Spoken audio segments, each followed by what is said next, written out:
Assalamualaikum warahmatullahi wabarakatuh. Perkenalkan, nama saya Pramudia Bayu Pamungkas dari Prodi Manajemen kelas Weekend. Pada kesempatan ujian akhir semester ini, saya akan menjelaskan tentang sistem informasi berbasis internet. Langsung saja ke materi yang pertama,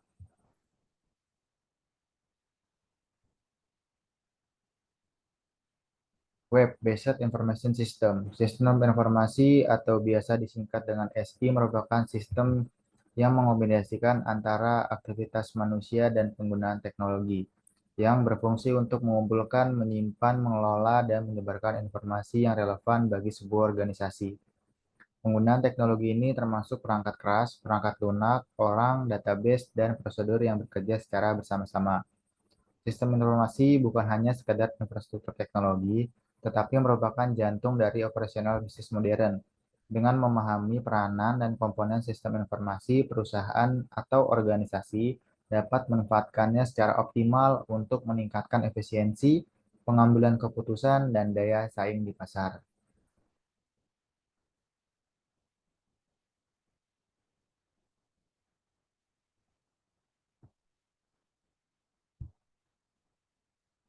Sistem informasi web adalah suatu sistem yang menggunakan teknologi informasi internet untuk mengelola informasi bisnis secara efisien dan efektif. Dalam sistem informasi berbasis web, informasi bisnis dikumpulkan, disimpan, dikelola, dan diakses melalui platform online yang berhubung dengan internet. Sistem informasi berbasis web. Sistem informasi berbasis web adalah aplikasi yang dibuat berbasis web. Aplikasi ini juga di dalamnya sudah terdapat basis data untuk mengelola suatu data tertentu. Contoh sistem informasi berbasis web.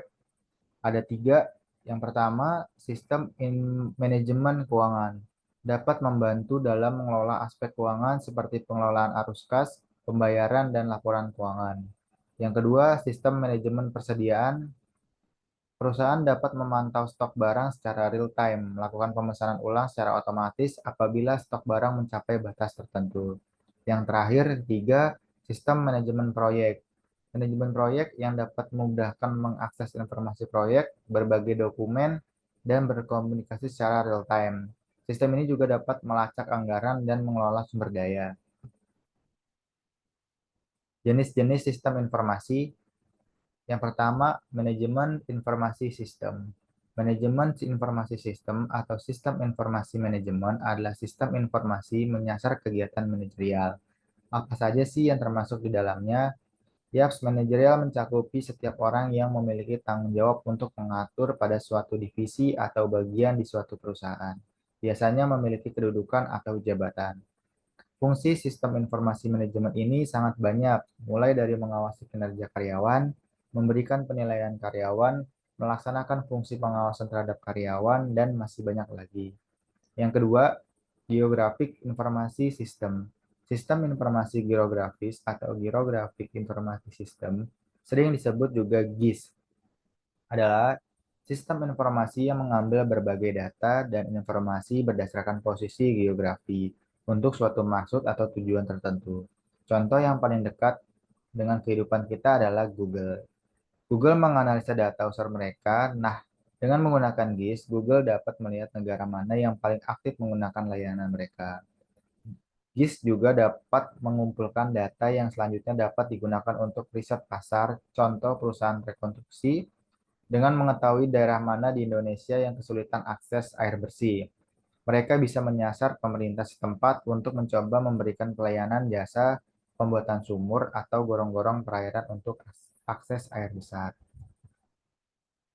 Yang ketiga ada Office Automation System. Office Automation System atau sistem informasi sumber daya manusia adalah sebuah sistem informasi yang sering digunakan di dunia kantor, khususnya pada bagian HRD dan personalia. Bagian ini pada umumnya menyimpan berbagai data mulai data diri dari karyawan, daftar gaji pokok, daftar tunjangan, daftar bonus, daftar masa kerja, dan lainnya.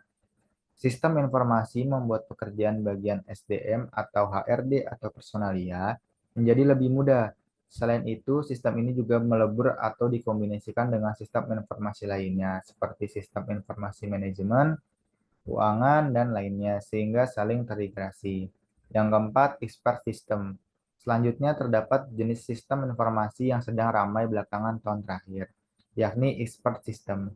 Sistem informasi ini mengandalkan pengelolaan informasi menggunakan kecerdasan buatan atau artificial intelligence. Namun, jenis sistem informasi ini masih minim digunakan, tetapi grafik peningkatannya naik setiap saat. Dalam sebuah bidang, jenis yang saat ini sudah digunakan sebagai pengambil keputusan karena mampu melakukan analisa lebih cepat. Contoh yang paling terlihat adalah analisis konten di media sosial, misalnya YouTube. Mereka bisa melakukan scanning terhadap konten-konten yang ramah anak atau untuk dewasa, konten yang mengandung copyright, dan lainnya. Bagian-bagian sistem informasi. Perangkat keras, komponen fisik yang memungkinkan komputer untuk beroperasi, termasuk RAM, CPU, dan lain sebagainya. Perangkat lunak yaitu program yang dijalankan oleh perangkat keras, termasuk sistem operasi, aplikasi, dan software lainnya. Lalu ada database, kolam data yang menyimpan berbagai informasi yang relevan bagi organisasi atau perusahaan. Lalu yang terakhir, manusia. Manusia adalah salah satu peran penting dari setiap informasi sistem karena manusia adalah mempunyai peran besar yaitu dengan mengoperasikan sistem tersebut. Definisi internet, interconnection networking sistem global dari seluruh dunia. Dua, jaringan komputer yang saling terhubung menggunakan standar internet protokol untuk melayani miliaran pengguna seluruh dunia. Definisi internet, internet adalah singkatan dari Interconnected Network sebagai jaringan komunikasi global yang menghubungkan komputer dan jaringan komputer di seluruh dunia. Internet memungkinkan Anda berbagi, berinformasi, dan berkomunikasi dari mana saja dan dengan siapa saja. Sejarah internet, pada awalnya internet adalah jaringan komputer yang dibentuk oleh Departemen Pertahanan Amerika Serikat pada tahun 1969. Melalui proyek ARPA yang disebut ARPANET, dibentuk untuk tujuan militer. Semua universitas di negara tersebut ingin bergabung membuat ARPANET, namun kesulitan untuk mengikutinya. Dipecah menjadi dua, yaitu MILNET untuk keperluan militer dan ARPANET baru yang lebih kecil untuk keperluan non-militer. Gabungan kedua jaringan akhirnya dikenal dengan nama DARPA, Defensive Advanced Research Project Agency, Internet yang kemudian disederhanakan menjadi Internet. Contoh konsep sistem berbasis internet. Ada tiga.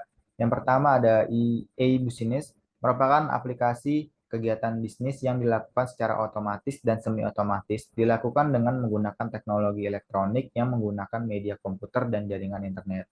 Yang kedua ada e-commerce, merupakan aplikasi perdagangan elektronik yang dimana semua kegiatan perdagangan melalui sistem elektronik seperti internet, stasiun televisi,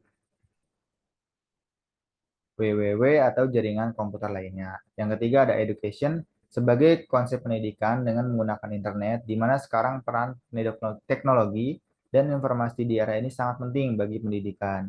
Apalagi di saat ada pandemi COVID-19, menjadi seluruh kegiatan dari rumah atau yang sering disebut work from home atau WFH, terutama bagi para pelajar dan mahasiswa belajar menggunakan sistem online. Sebelum internet muncul, telah ada beberapa sistem komunikasi yang berbasis digital. Salah satunya adalah sistem telegraf yang seringkali dianggap sebagai pendahulu internet. Sistem ini muncul pada abad ke-19 atau lebih dari 100 tahun sebelum internet digunakan secara meluas. Pada tahun 1990-an, teknologi telegraf sendiri berasal dari konsep yang ada bahkan sebelum komputer modern pertama diciptakan, yaitu konsep pengiriman data melalui media elektromagnetik seperti radio dan kabel. Namun, teknologi ini masih terbatas karena hanya mampu menghubungkan maksimal dua perangkat. Fungsi internet, yang pertama ada mediasi internetknologi, yang kedua ada universality, yang ketiga ada network externalities, yang keempat ada distribution channel, yang kelima ada time moderator, yang keenam ada information asymmetry shrinker, yang ketujuh ada infinite virtual, yang kedelapan ada low cost standar. Dampak negatif dari internet, yang pertama ada maraknya ujaran kebencian, yang kedua banyaknya konten ilegal, Yang ketiga adalah munculnya cybercrime atau ada lagi yaitu penyebaran berita hoax. Manfaat internet saya ambil ada dua bidang. Yang pertama ada di bidang keseharian. Melalui internet, setiap orang juga dapat mengembangkan keterampilan masing-masing melalui banyak fitur yang bisa diakses dengan internet. Mereka dapat mencari dan terus mengembangkan keterampilan. Lalu di bidang kesehatan, dengan internet pula, orang-orang menjadi lebih mudah untuk berinteraksi dengan para dokter. Beberapa website kini telah menawarkan konsultasi kesehatan secara online dengan para dokter yang memang ahli di bidang kesehatan tertentu. Melalui internet pula, Anda dapat mengakses berbagai hal untuk menjaga kesehatan, mulai dari gaya hidup sehat, cara mengelola kesehatan, makanan yang bagus dikonsumsi atau dihindari, rekomendasi rumah sakit, dan masih banyak lagi lainnya. Baik, inilah daftar pustaka sumber penelitian atau informasi yang saya cari. Baik, cukup sekian dan terima kasih untuk presentasi ujian akhir semester ini. Saya memohon maaf bila ada pengucapan kalimat kata yang kurang tepat atau penulisan materi yang kurang tepat. Saya akhiri. Wassalamualaikum warahmatullahi wabarakatuh.